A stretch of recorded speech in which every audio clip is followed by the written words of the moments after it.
Hi అండి, బాగున్నారా? మేము కూడా బాగున్నాం. ఇదిగోండి, ఇది వంగ మొక్క చూడండి.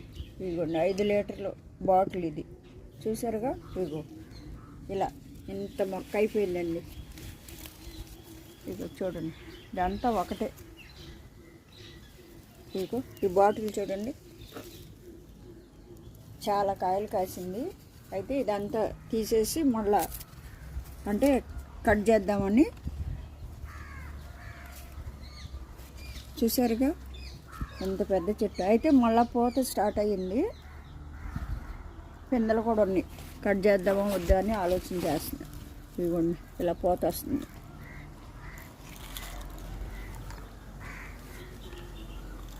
ఓకే అండి, ఇలా చిన్న చిన్న బాటిల్లో కూడా పెంచుకోవచ్చని ఆలోచన. ఓకే అండి, బాయ్.